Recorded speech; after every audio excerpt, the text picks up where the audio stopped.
Our Mother Earth is currently facing a lot of environmental concerns. The environmental problems like global warming, acid rain, air pollution, urban sprawl, waste disposal, ozone layer depletion, water pollution, climate change, and many more. They affect every human, animal, and nation on this planet.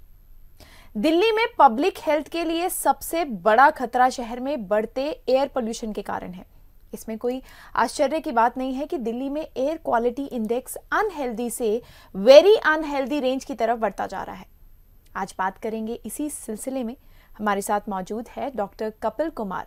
He is currently working as an assistant professor at national institute of technology Delhi in the department of civil engineering. Welcome sir. Thank you ma'am, thank you ma'am. Kapil sir, 17 साल का आपका immense experience है and research work में। You must have innovative ideas. तो शुरुआत करते हैं आप ही के व्यूज से। What are your views about the current status of air quality in Delhi? Ground reality क्या है?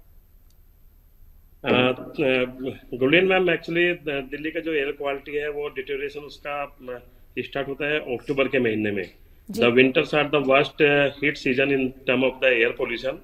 और अगर मैं डेटा के बेसिस पे बात करूं तो अभी एट प्रेजेंट जो करंट PM 2.5 कंसंट्रेशन दिल्ली का है अभी वो 90 टाइम्स ज़्यादा है जो रिकमेंडेड लिमिट है WHO की।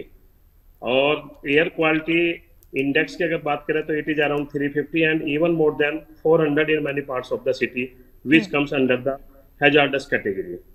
तो अभी तो दिल्ली का जो एयर क्वालिटी है वो बहुत ज़्यादा दूषित है और काफ़ी प्रॉब्लम्स क्रिएट कर भी रहा है और हेल्थ के ऊपर भी एक मेजर इम्पैक्ट डाल रहा है। सर, क्या बेसिकली फैक्टर्स क्या हैं जो कंट्रीब्यूट करते हैं इस हैजार्डस सिचुएशन में, खासकर कैपिटल सिटी दिल्ली में?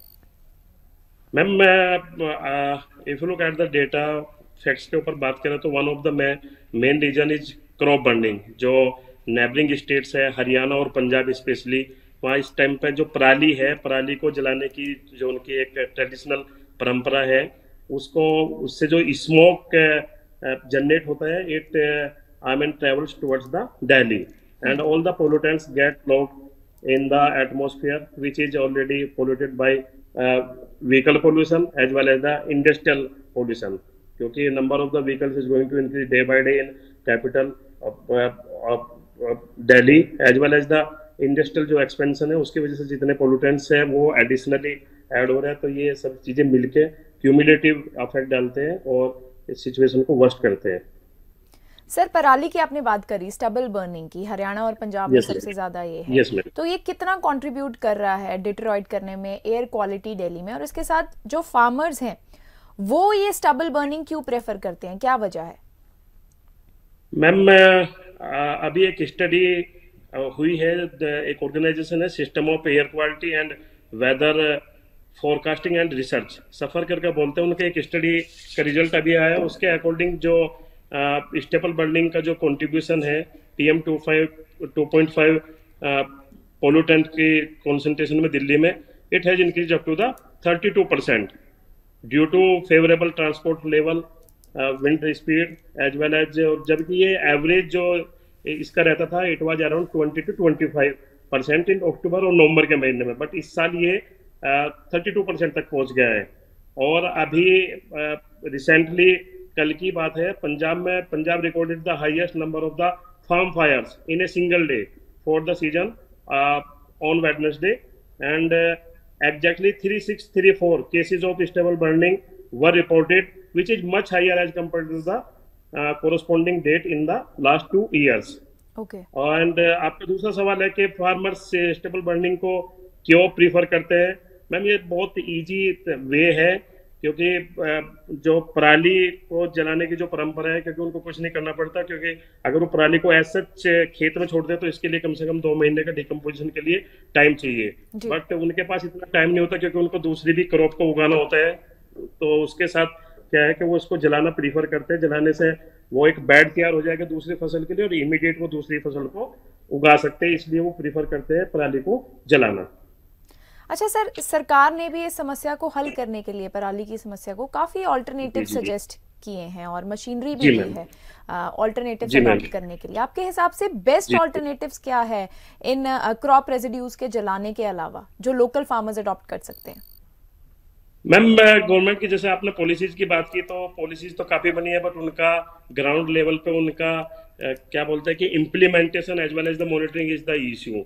दूसरे है कि पराली को जो किसान है उसको मैकेनिकली वो मॉडिफाई करके बंडल्स में उसको बांध के वो जो ट्रांसपोर्ट इजी हो जाएगा, उसको वो जो near by thermal power plants है वहां पे वो उसको अच्छी कीमत पर बेच सकते हैं। उससे इनका इकोनॉमी में भी इम्पैक्ट होगा और क्या बोलते हैं कि इलेक्ट्रिसिटी जनरेशन में इसका यूज होगा मैम, थर्मल पावर प्लांट्स में।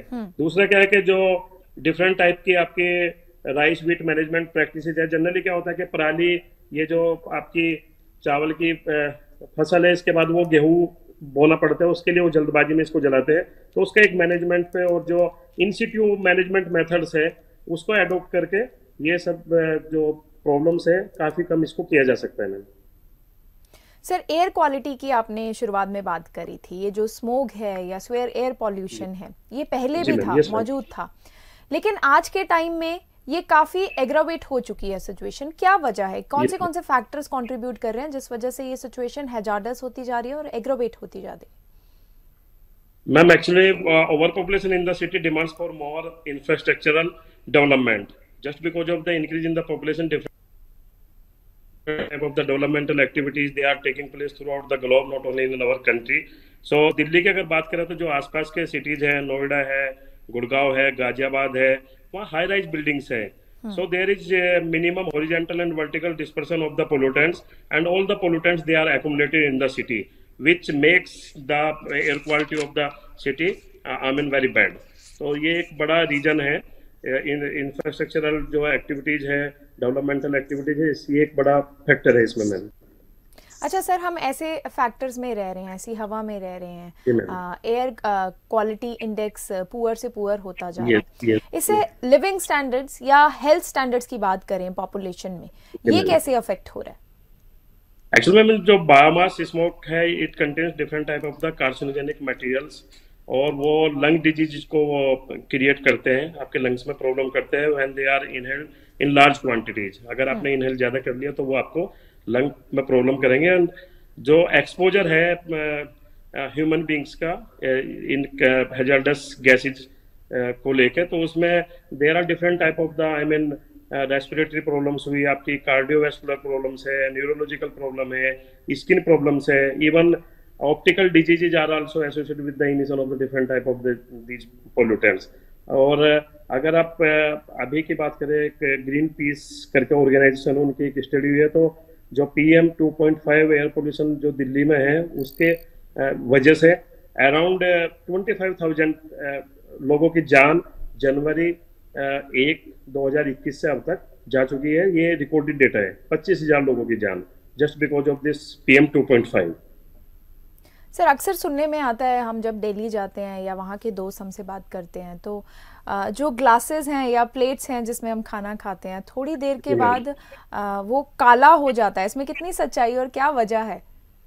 यस मैम, ये बिल्कुल आपका जो है, ये बिल्कुल it is just because of the different type of the air pollutants. ये बिल्कुल आपकी सही बात है। और अगर आप कंसर्न्स की बात करें दिल्ली में, तो दूसरी भी कई प्रॉब्लम्स है, जैसे वेस्ट डिस्पोजल आपने अभी बात करी, तो waste disposal is a major issue in front of the society, how to dispose of the large quantity of the waste, specially this solid waste.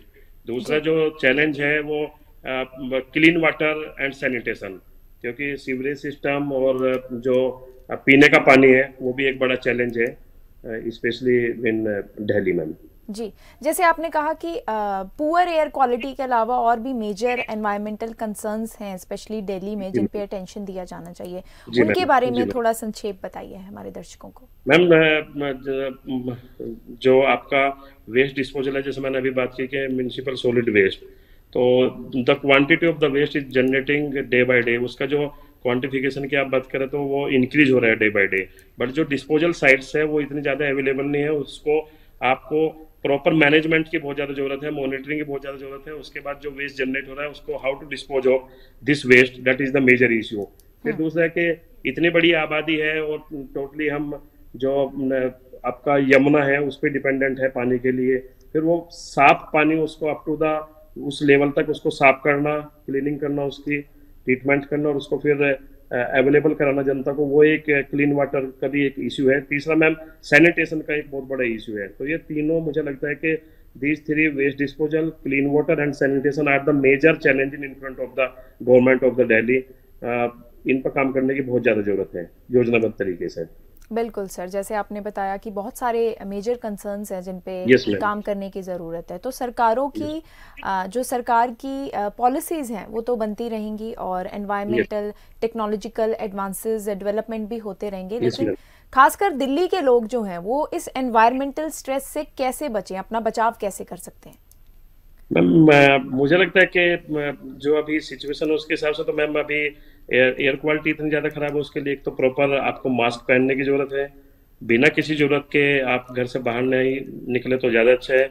अपनी विंडोज वो सब क्लोज करके रखें। उसके साथ साथ आप एयर प्यूरिफायर्स मार्केट में है वो अवेलेबल, उसको आप यूज़ कर सकते हैं। और इसके साथ साथ मैम लोगों को अवेयर करने की बहुत ज़्यादा ज़रूरत है इन टॉपिक्स पे। तो ये सब टेक्निक्स अपना का आप इनके इम्पैक्ट आप बहुत कम कर सकते हैं अपने ऊपर, आप अवॉइड कर सकते हैं ऐसी सिचुएशंस को। तो आप कर सकते हैं अपना ख्याल खुद रखें।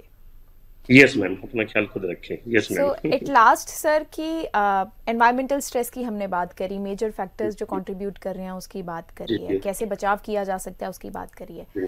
सो दिल्ली का विंटर एक्शन प्लान क्या होना चाहिए to improve the air quality at last? Ma'am, the development comes in the wake of the winter action plan announced by the Delhi Chief Minister Shri Arvind Kejriwal ji, which includes biodecomposers to reduce stubble burning, anti-dust programs है, awareness campaigns है, and we have to reduce the vehicle pollution and we can ban on the waste burning। और जो construction sites है जहाँ काम चल रहा है कुछ दिनों के लिए उनको भी रोक देना चाहिए। और जो दूसरी एक्टिविटीज है जहाँ से ये पोल्यूटेंट्स जनरेट हो रहा है तो उनको इस टाइम पे मिनिमम उनका यूजेज कर सकते हैं, उनको अभी होल्ड पर कर सकते हैं कुछ दिन के लिए। तो मुझे लगता है कि कुछ दिन के बाद दूसरे जैसे चेंज होगा तो ये चीज़ें बदल सकती है, इसको काफ़ी कम कर सकते हैं हम इसके इम्पैक्ट्स को। क्योंकि मेजर जो कॉन्ट्रीब्यूटर है वो आपका कंस्ट्रक्शन साइट्स है, व्हीकुलर पोल्यूशन है। तो व्हीकल्स को हम ऐसी पॉलिसीज बना सकते हैं और अवेयर कर सकते हैं लोगों को कि it is your own responsibility to contribute in such kind of the activities. किसी को प्रेशर से, किसी को फोर्सफुली आप नहीं कर सकते until unless the public will not be aware about their health और जो कंडीशंस है दिल्ली की एयर क्वालिटी की। तो अवेयरनेस प्रोग्राम मुझे लगता है कि बहुत अच्छे से, बहुत योजनाबद्ध तरीके से, बहुत अच्छे तरीके से करने की जरूरत है। तो लोग अवेयर होंगे तो वो खुद ऐसी चीजें नहीं करेंगे और तो काफी उस पर मेजर इम्पैक्ट्स होंगे, काफी कम कर सकते हैं हम, रिड्यूस कर सकते हैं। कपिल सर, मैं आपके बारे में पढ़ रही थी क्योंकि आपका इमेंस एक्सपीरियंस है रिसर्च में और एनालिसिस और processing of biofuel from waste water, इसके बारे में थोड़ा लेमन में आप हमें समझाइए। मैम अभी क्या है कि जो आपके energy is the lifeline of the globe, और जो renewable type of the energy sources है, आप वो पेट्रोलियम की बात करें, आप कोल्स की बात करें, तो एक तो है कि उनके जो स्टॉक्स है they are going to be exhausted. एक तो वो इशू है। दूसरा क्या है कि it generate different type of the pollutants in the atmosphere. So the world is looking for the new type of the energy sources, that how to produce the energy जहां आपका पोल्यूशन भी कम हो और कॉस्ट भी कम हो और environment friendly techniques हो। तो इस डायरेक्शन में पूरी दुनिया में काम हो रहे हैं, तो हम भी इस पर काम कर रहे हैं। तो बायो एनर्जी जनरेट कर सकते हैं हम different type of the waste को यूज करके। जैसे अभी हमने बात की कि म्युनिसिपल सॉलिड वेस्ट है which is the challenge in front of the society, how to dispose of the large quantity of the municipal solid waste. तो that can be converted into the biogas. Biogas को आप energy source में use कर सकते हैं। तो ऐसी techniques जहां bacteria specially they have the capability to convert the different type of the materials into the useful products, especially for this energy generation। तो उस डायरेक्शन में मैम पूरी दुनिया में काम हो रहा है, तो हम भी इस डायरेक्शन में काम कर रहे हैं। तो देखते हैं ma'am, but renewable energy type की जो सोर्सेज है इस पर बायो एनर्जी में काम करने की बहुत ज़्यादा जरूरत है, क्योंकि नहीं तो आने वाले समय में बहुत ज़्यादा प्रॉब्लम होगी। अभी गवर्नमेंट ऑफ इंडिया का भी प्रोग्राम्स है, इथेनॉल ब्लेंडिंग और ये सब, ये उसी का पार्ट है, बायोडीजल भी उसी का पार्ट है। तो ये सब एक्टिविटी चल रही है पूरी दुनिया में, और इंडिया में भी अलग अलग universities, scientist, organisations, they are also trying to contribute at their level best. So we wish you good luck for this productive research, sir. Thank you so much for connecting with us. बहुत अच्छा लगा आपसे बात करके. Thank you, Gulin ma'am. Thank you, ma'am. Thank you very much, ma'am. So ji save environment, save planet, save yourself. अगली बार फिर हाजिर होंगे नए मुद्दे के लिए. तब तक जुड़े रहिए हमारे चैनल के साथ. धन्यवाद.